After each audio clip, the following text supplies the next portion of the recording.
Friends, मैं नीता तिवारी आप सभी का स्वागत करती हूँ आपके अपने स्मार्ट लर्निंग के प्लेटफॉर्म पे। तो दोस्तों, पिछले वीडियो में हमने साक्षात्कार विधि के बारे में पढ़ा था। ठीक है, इंटरव्यू मेथड के उसके जो विधि हैं, उसके टाइप्स ऑफ इंटरव्यू मेथड और इम्पोर्टेंस ऑफ इंटरव्यू मेथड, ये सारी चीज़ें हमने पिछले वीडियो में पढ़ी थी। आज के वीडियो में हम लोग प्रश्नावली विधि के बारे में पढ़ेंगे। ठीक है, तो सबसे पहले ये देखते हैं कि जो प्रश्नावली विधि है इसका प्रयोग क्यों किया जाता है और कब किया जाता है। तो देखिए, मनोविज्ञान के क्षेत्र में जब अध्ययन इकाइयों का क्षेत्र, ठीक है, मनोविज्ञान के क्षेत्र में जब अध्ययन इकाइयों का क्षेत्र विस्तृत होता है, यानी कि बड़ा होता है, तथा जो सूचनादाताओं की जो संख्या होती है वो जब अधिक होती है, तब इस विधि का प्रयोग किया जाता है। ठीक है, मनोविज्ञान के क्षेत्र में जो अध्ययन इकाइयों का क्षेत्र जब विस्तृत होता है और सूचनादाताओं की संख्या अधिक होती है, तब प्रश्नावली विधि का जो प्रयोग है वो किया जाता है। ठीक है, अब इसमें देखिए कुछ इम्पॉर्टेंट है कि प्रश्नावली विधि तैयार करते समय कुछ निम्नलिखित तथ्य हैं, उनको ध्यान में रखना चाहिए। अब इसमें क्या है, तो देखिए सबसे पहले है कि प्रश्नावली का जो आकार है या प्रश्नों की जो संख्या है वो बहुत अधिक नहीं होनी चाहिए। ठीक है, प्रश्नावली का जो आकार या प्रश्नों की जो संख्या है वो बहुत अधिक नहीं होनी चाहिए। ठीक है, दूसरा देखिए कि प्रश्न जो है वो लंबे और कठिन नहीं होने चाहिए और प्रश्न स्पष्ट होने चाहिए, क्लियर होने चाहिए। ठीक है,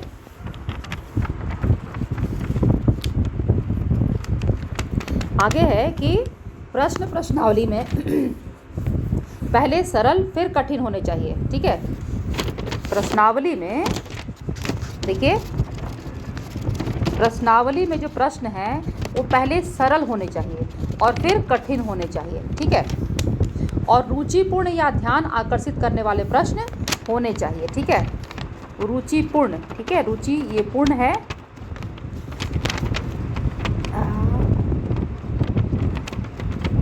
ठीक है, रुचिपूर्ण और ध्यान आकर्षित करने वाले प्रश्न होने चाहिए।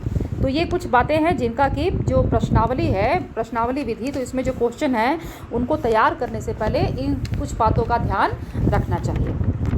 ठीक है, अब आगे देखते हैं कि प्रश्नावली विधि के प्रकार। ठीक है, इसके क्या कितने टाइप्स हैं। तो सबसे पहले है अप्रतिबंधित प्रश्नावली। ठीक है, ये अप्रतिबंधित है, अप्रतिबंधित प्रश्नावली।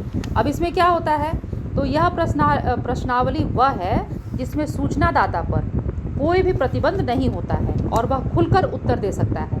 ठीक है, उदाहरण के लिए कि आपके विद्यालय की क्या क्या सीमाएं हैं। ठीक है, एक एग्जाम्पल है कि आपके विद्यालय की क्या क्या सीमाएं हैं, इसके लिए जो सूचनादाता है उस पर कोई प्रतिबंध नहीं होगा और वो उसके बारे में खुल करके पूरे अपने दिल से पूरा खुल करके अपने उत्तर को देगा।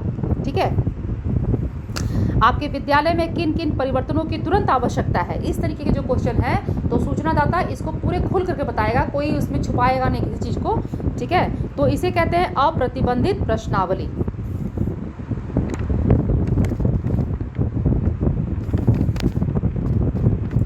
दूसरा हमारा है प्रतिबंधित प्रश्नावली।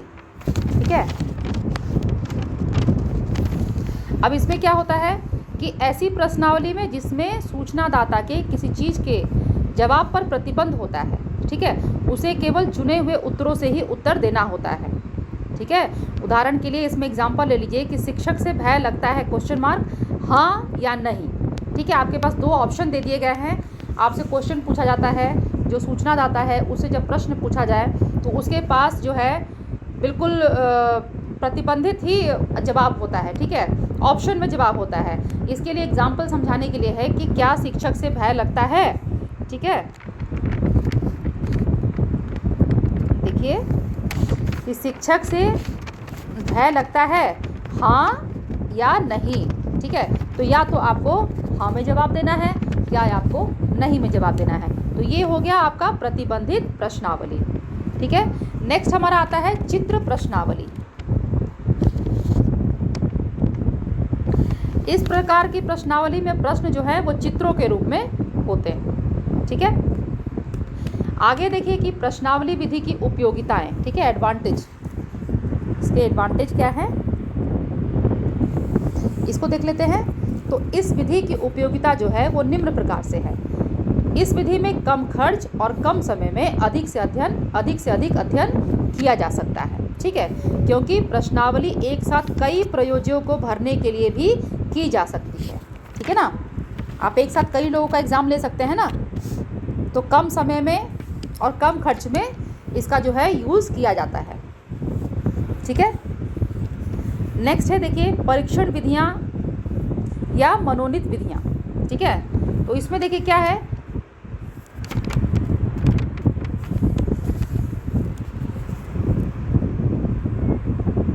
हाँ देखिए इसमें कि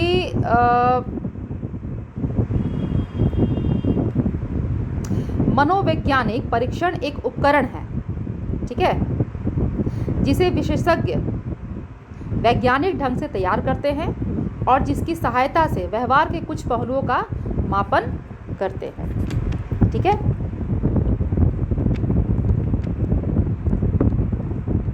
आगे देखिए व्यक्तित्व इतिहास विधि, ठीक है। ये सब बाल विकास के अध्ययन की विधियां हैं, ठीक है। मैं बार बार आपको याद दिला दूं कि ये जितनी भी चीज़ें हैं ये सब बाल विकास की अध्ययन की विधियां हैं। तो इसमें ये हो गया परीक्षण विधि। अब नेक्स्ट है हमारा व्यक्तित्व इतिहास विधि, ठीक है। तो इसमें देखिए क्या है, यह विधि जो है यह मानव व्यवहार का उसके संपूर्ण ढांचे में अध्ययन तथा उपकल्पनाओं के निर्माण में सहायक व्यक्तिगत परिस्थितियों के विश्लेषण एवं तुलना से संबंधित है, ठीक है। व्यक्तिगत इतिहास विधि के लाभ क्या हैं? तो इस विधि के निम्नलिखित लाभ हैं, देखिए इसको क्या क्या है। तो इस विधि द्वारा जब समस्या का अध्ययन किया जाता है, जो गहन अध्ययन के आधार पर सामान्यीकरण सरलता से किया जा सकता है, ठीक है। इस विधि की सहायता से विचलित तथ्यों को ढूंढा जा सकता है और इस विधि द्वारा अध्ययन में समस्या के संबंध में विस्तृत जानकारी प्राप्त होती है, ठीक है। यहाँ पर हमारे जो है 8 जो बाल विकास की अध्ययन विधियाँ हैं, जिसमें कि इस आज के वीडियो में हमने 3 है ना, कौन कौन सा, प्रश्नावली विधि, परीक्षण विधि और व्यक्तिगत इतिहास विधि, ये 3 के बारे में हमने पढ़ा, ठीक है। तो ये टोटल हो गए 8 हो गए आपके, जो पिछले वीडियो में 5 हैं आपके, ठीक है। पिछले 2 वीडियो में उनको मैंने आपको बताया है, तो आप उन्हें भी ज़रूर देखिएगा।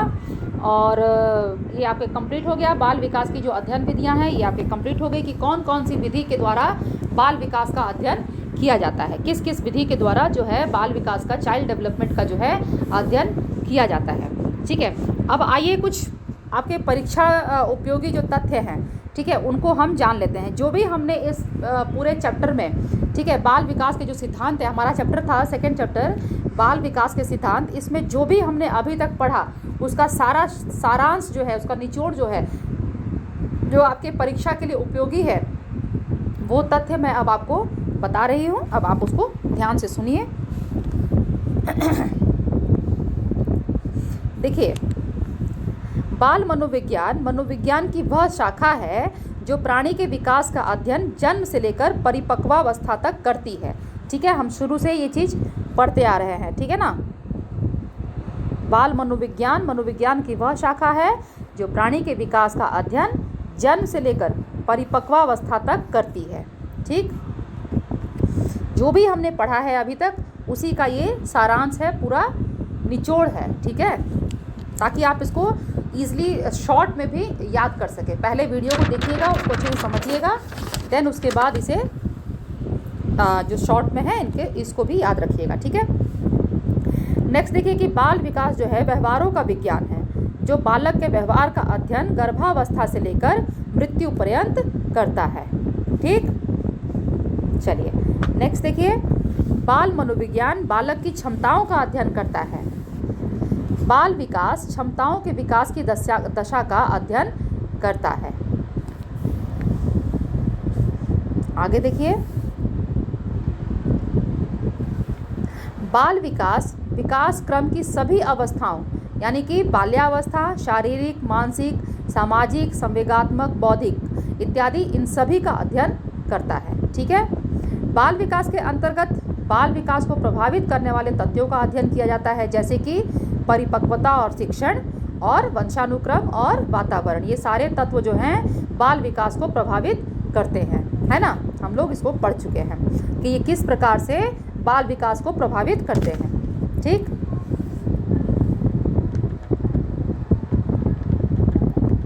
नेक्स्ट देखिए,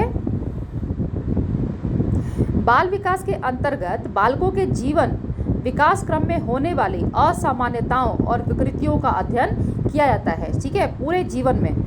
ठीक है, बाल विकास के अंतर्गत बालकों के जीवन विकास क्रम में होने वाली जो असामान्यताएं होती हैं और जो विकृतियां होती हैं उनका अध्ययन किया जाता है। ठीक है, नेक्स्ट देखिए कि बाल विकास और बाल मनोविज्ञान की देन मनोचिकित्सा है। ठीक, चलें आगे बढ़ते हैं। आगे देखिए कि बाल विकास बालकों की रुचियों का अध्ययन करके उन्हें शैक्षिक और व्यावसायिक निर्देशन भी प्रदान करता है। ठीक है, हर बच्चे की अपनी अलग अलग रुचि होती है, तो उसके अकॉर्डिंग जो बाल विकास होता है वो उसका अध्ययन करता है और उन्हें शैक्षिक और व्यावसायिक निर्देशन गाइडेंस प्रदान करता है। ठीक है, अब हर बच्चा साइंस नहीं पढ़ सकता और हर बच्चा आर्ट्स नहीं पढ़ सकता, है ना। हर बच्चे की अपनी अपनी रुचि होती है।